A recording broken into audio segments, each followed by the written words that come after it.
Welcome to our comprehensive guide on the inventory turnover ratio. If you are a business owner, a manager, or an accounting student, understanding this efficiency ratio is critical to your success. Simply put, inventory is cash sitting on your shelves. If it sits too long, it loses value. If it moves too fast, you might run out. Today, we will break down exactly how to measure the speed at which your business sells and replaces its stock. We will look at why this metric is a heartbeat for retail and manufacturing sectors alike. By the end of this video, you will be able to calculate your own ratio, interpret the results against industry standards, and implement strategies to optimize your cash flow. Let's dive into the world of operational efficiency. So, what exactly is the inventory turnover ratio? It is an efficiency ratio that shows how many times a company has sold and replaced its inventory during a specific period, usually a year or a quarter. Think of it as a cycle. One turn means you have bought a set of goods and sold them all. If your ratio is 4, it means you cleared out your entire warehouse 4 times in a year. This ratio is vital because it tells you if your inventory management is aligned with your actual sales volume.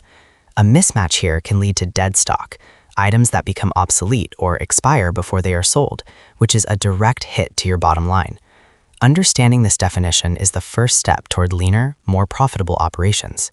Now, let's get into the math. The formula for inventory turnover is cost of goods sold, or COGS, divided by average inventory. It is important to use COGS rather than total sales revenue because sales include a markup. COGS reflects the actual cost you paid for the items, which provides a direct apples-to-apples comparison to the value of the inventory sitting in your warehouse.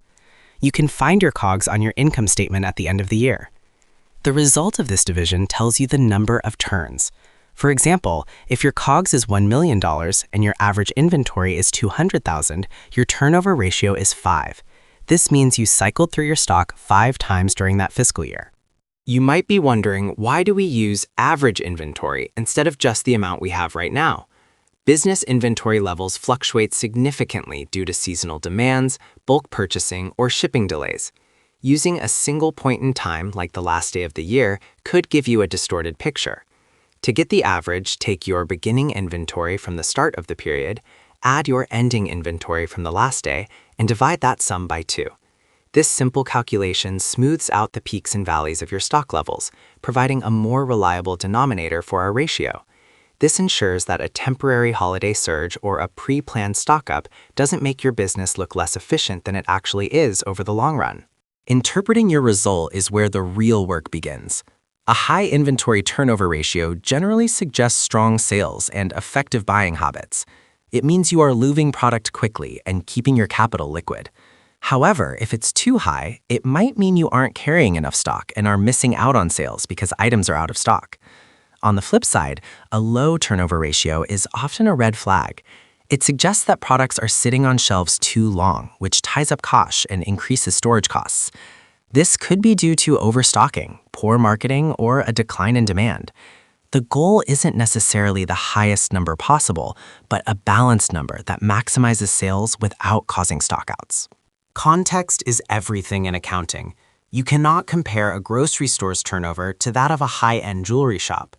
A grocery store deals with perishable goods like milk and bread. They might have a turnover ratio of 20 or higher because they must sell items before they spoil. Conversely, a luxury watchmaker might only have a turnover of 1 or 2, as their items are expensive and stay in the display case much longer. When evaluating your business, always look at the benchmarks for your specific industry. A ratio of 6 might be excellent for a clothing retailer, but disastrous for a fast food chain. Understanding where you stand relative to your peers allows you to set realistic goals and identify if you are lagging behind the competition. If your turnover ratio is lower than you'd like, don't panic. There are several ways to improve it. First, look at your purchasing. Are you buying too much at once just to get a bulk discount? You might save on unit price, but lose more in storage and capital costs. Implementing just-in-time inventory can help reduce the amount of stock you hold. Second, review your marketing. Sometimes products don't move because customers don't know about them. Consider promotions or markdowns to clear out slow-moving items. Finally, improve your forecasting. Use historical data to predict when demand will spike so you can order precisely what you need. By tightening these processes, you turn your inventory back into cash much faster, fueling further growth. To wrap things up, the inventory turnover ratio is more than just a number on a spreadsheet. It's a vital sign of your business health.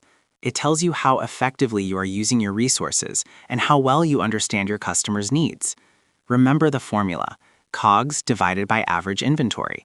Use industry benchmarks to see where you stand, and don't be afraid to adjust your buying and selling strategies if the numbers aren't where they should be. High turnover generally leads to higher profitability and better cash flow, which are the lifeblood of any successful enterprise. Thank you for joining us for this deep dive into efficiency ratios. Start calculating your turnover today and take control of your inventory management.